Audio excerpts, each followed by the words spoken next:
The year is 55 BC. The Roman Republic is the largest and most powerful state that the world has ever known. Its borders stretch from Spain to Syria, from the Rhine to the Euphrates. But Rome is not yet an empire governed by a single emperor. On paper, it is governed by an elected Senate of representatives of the people, who in turn are led by two yearly elected consuls. In reality, however, as is usually the case with strong militaristic states, the power lies with military strong men.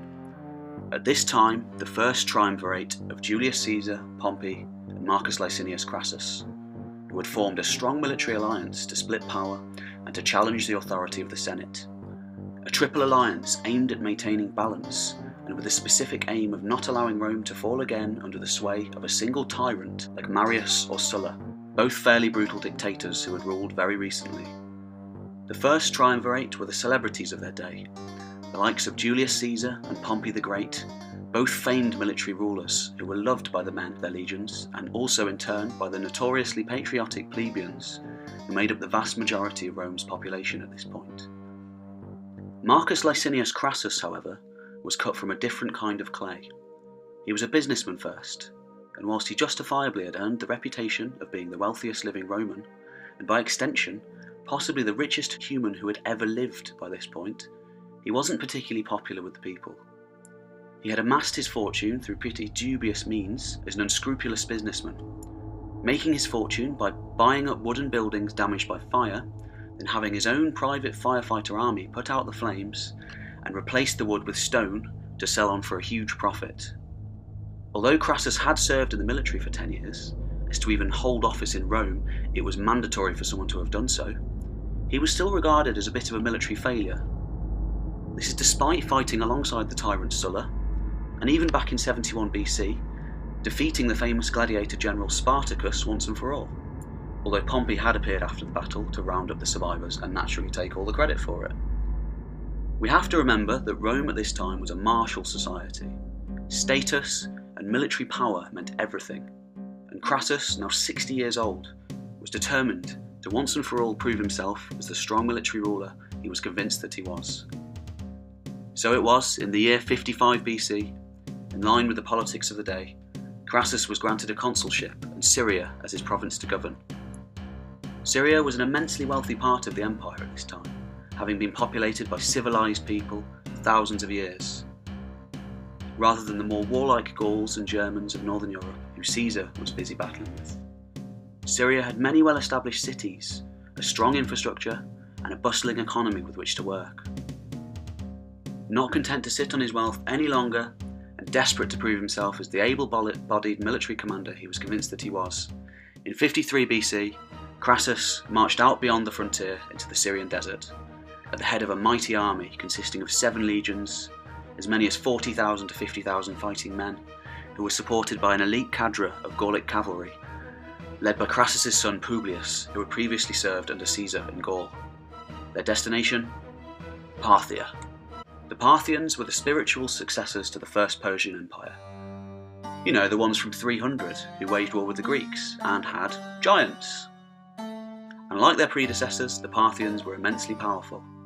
From their capital at Ctesiphon in modern-day Iraq, they ruled over a large empire and consistently proved to be a thorn in Rome's side, who had never managed a significant military victory against them. Crassus was determined to wipe them out once and for all, and it seems he didn't plan on stopping there.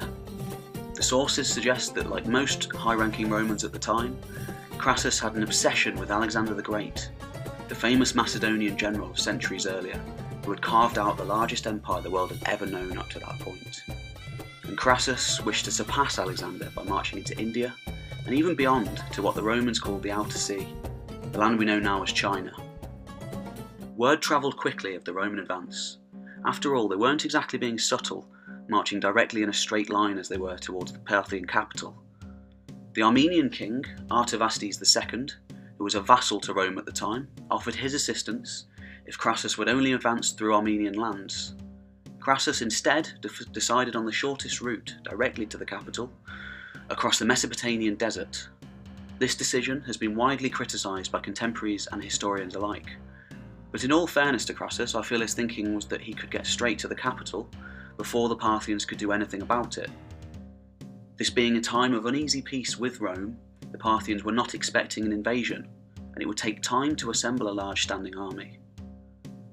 The Parthian king, Orodes II, was furious and sent riders to his leading general, Serena, to go and harass the Romans to provide him with enough time to assemble a large standing army, powerful enough to save the empire.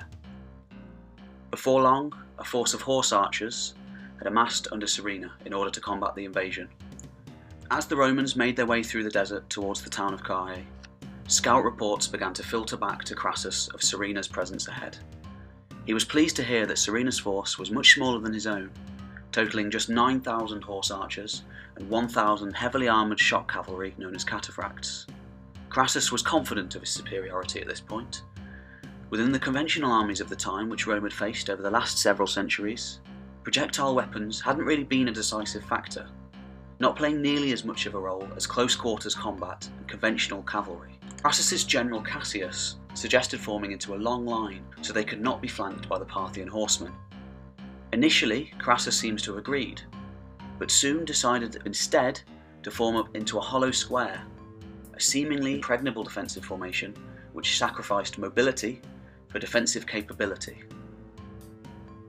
Out on the other side of the field, Serena gazed out towards the formidable Roman war machine. Knowing that he was heavily outnumbered at this stage and with relief forces many days away, he had to force a confrontation now or lose any kind of advantage that he might have. First, he ordered his men to intimidate the enemy by beating large tribal drums. He also ordered his highly disciplined elite cataphracts to repeatedly charge at the Romans and pull away at the very last second just before engaging. Serena then threw all of his cards on the table and began his attack. He ordered his horse archers to harass the Roman forces, pelting them with thousands upon thousands of arrows. The skies darkened with the sheer amount of firepower as the Parthians fired up into the air as well as head on, making it impossible for the Romans to defend from both simultaneously. Whilst Roman armour and shields proved a great deal of protection against projectile weapons, they could not entirely cover their bodies, and gradually the Parthian bowmen began to take effect. The Parthians could even fire from behind as they moved away. An ingenious new technique which came to be called the Parthian shot, and would come to revolutionise war in the coming centuries. At this stage, Crassus gave the order to adopt the famous testudo formation, which severely affected the Romans' ability to fight in melee combat, but did provide better protection from projectile weapons. As soon as the testudo was adopted, however, Serena ordered his cataphracts to charge back into the fray and maximise his advantage. This was an utterly devastating attack for the Romans, and by the time they'd loosened up their position once more in order to combat the heavy horsemen, the cataphracts were already long gone, and the horse archers returned to take their place, raining more and more arrows upon the now exposed legionaries. Despite all the damage that the Parthians had inflicted, Crassus still seems to have been fairly optimistic at this point. After all, the Roman army was a professional force made up of career soldiers, and as such they were highly disciplined. It would take much more than this for his men to break. Crassus's thinking was probably that he could wait out the archers until they ran out of ammunition, and then strike back to win the day. However, this wasn't Serena's first encounter with the Romans, and his men already had a great deal of experience fighting with their enemy to the west. Little did Crassus know, hidden away to the west of the battlefield lay Serena's secret weapon, a baggage train of hundreds of camels loaded up with hundreds of thousands of arrows and ample supplies of water. This supply point enabled the Parthian bowmen to constantly resupply every time they pulled out of the engagement. The men would even rotate, ensuring that they remained at their utmost capacity to fight, and that the Romans were never given a moment of respite. The motives for what happened next are unclear, but we do know that during a brief lull in the fighting, Crassus sent his son and heir Publius at the head of a large force of Gallic cavalry and 10 cohorts of around 5,000 men to follow the Parthian horse archers back out into the field and cut them down. The highly disciplined horse archers, however, feigning retreat, led Publius's men far away from the main force, separating them entirely while still occasionally pelting them with arrows from behind, using the Parthian shot. Meanwhile, Crassus, quite content with the situation, ordered the hollow square to break up and arrayed his legions in the standard battle order of a long line. Out on the other side of the field, Publius's worst nightmares were soon realised as the heavily armoured Parthian cataphracts returned to smash into his force with a devastating attack. Publius's men made a valiant last stand upon a hilltop, but the situation was hopeless. Publius, too mortally wounded to take his own life as honour dictated, ordered his armour-bearer to do the deed for him. The Parthians swiftly decapitated his corpse and took the head as a trophy. Meanwhile, Crassus, visibly horrified at the sight of his son's encirclement, ordered his men to march back into the fray and relieve them. More horse archers returned, of course, and continued to harass Crassus, who struggled to break through. It was at this stage that the now exhausted Romans were approached by yet another contingent of Parthian horsemen. To Crassus's horror, the lead rider held aloft into the air the decapitated head of his son and heir, Publius. This was the manner in which Crassus found out about his son's death, and as you can imagine, a great deal of hope seems to have been lost at this point. Yet the battle raged on until nightfall, the Parthians not letting up their relentless harrying of the Romans even for a moment. The Romans stubbornly holding onto their ground, doing what Romans did. Finally, Crassus ordered an all-out retreat to the nearby town of Carrhae, where the next day he agreed to meet Parthian envoys in order to discuss a truce. Accounts vary slightly on what happened next, but we get a pretty good idea of what happened. There seems to have been a disagreement between some of the soldiers at the meeting. In the ensuing violence, Crassus was killed. The remaining Romans, exhausted and dejected, were either captured en masse, killed, or escaped. Rome was humiliated. Crassus had cemented his position as one of the most famous Romans, but for all of the wrong reasons.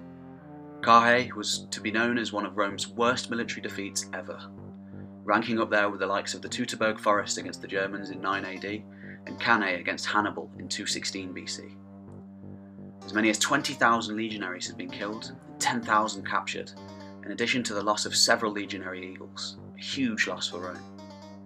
Legend even has it that the Parthian king Orodes II had Crassus's head embalmed after the battle and used as a prop in a Greek play.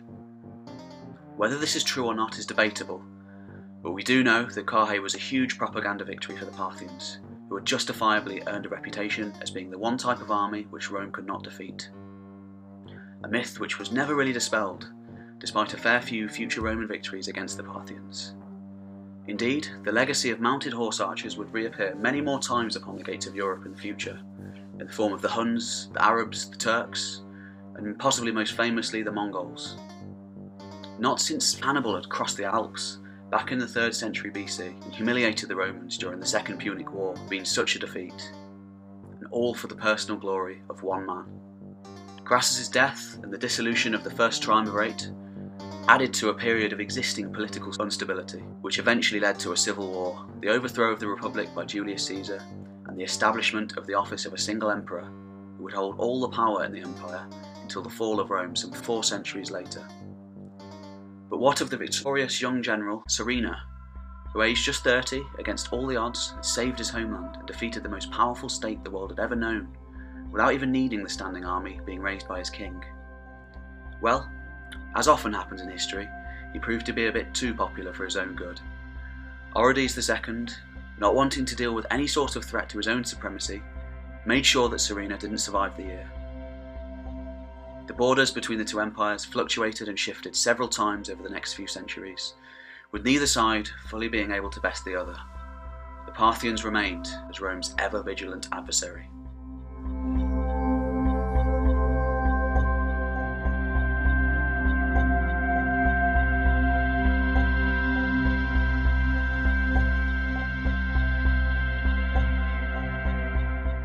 Well, thanks for watching everybody. This is the first video I've ever made, so I apologise if my pronunciations or editing are a little bit rusty.